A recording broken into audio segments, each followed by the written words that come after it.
Hello yours! Saturday morning routine అనేది వీడియోలో చూసేయండి. ఇప్పుడొచ్చేసి నేను పిల్లల కోసమని దోసలు వేస్తున్నానండి. దోస పైన ఇలా క్యారెట్ తురిమేసి వేస్తున్నానండి. హెల్తీ కదా! ఇప్పుడొచ్చేసి పిల్లలిద్దరికీ దోసలు వేసిస్తున్నానండి. అలాగే జోషి క్యారేజ్ బాక్స్‌లో కూడా దోసలు పెట్టేయమందండి. అందుకు చిన్న చిన్న దోసలు వేసి వాటిల పైన కూడా క్యారెట్ వేసి ఇలా వేసైతే లంచ్ బాక్స్ అయితే సర్దేశానండి. స్నాక్స్‌కొచ్చేసి జంతికలు ఇంట్లో తేజేసినాయండి. ఆటిలతో పాటుగా నేను ఖర్జూరం కూడా పెట్టాను. ఇలా అయితే క్యారేజ్ బాక్స్ అయితే సర్దేశానండి. ఇలా సర్దేసైతే జోష్‌నైతే స్కూల్‌కైతే తీసుకువెళ్ళిపోతున్నాను. జోష్ అయితే ఇలా రెడీ అయిపోయింది. రెడీ అయ్యాక అయితే కిందకి వెళ్ళిపోయామండి. ఇద్దరిని స్కూల్ దిగబెట్టేసిన తర్వాత నేను వంట అయితే స్టార్ట్ చేస్తున్నా. పక్కన రైస్ పెట్టానండి. టమాటా చారు చేద్దామని పక్కన పప్పు నానబెట్టుకున్నాను.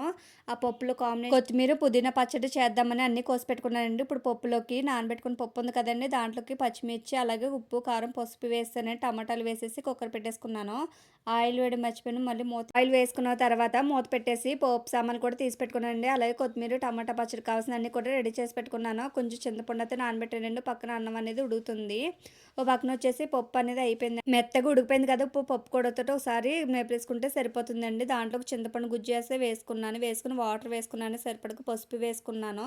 కొంచెం అంత బెల్లం వేసుకున్నానండి. టేస్ట్ అయితే బాగుంటుంది. ఇలాగ ఒకసారి కలిపేసిన తర్వాత పోపు పెట్టేసుకుందాము. ఓ బాండీలోకి పోపు సామాన్లు కూడా వేసేసుకొని ఫ్రై చేసేసుకుని ఉల్లిపాయలు, అలాగే ఎల్లుల్లిపాయలు, అలాగే మొత్తంగా ఎండుమిర్చి, కరివేపాకు వేసి ఒకసారి ఫ్రై చేసి కొత్తిమీర వేసుకుని మనం కలబెట్టుకున్న పప్పు అనేది అందులో వేసేసుకుందామండి. సాంబార్ పొడి వేసి ఒకసారి కలుపుకుంటే సరిపోతుంది.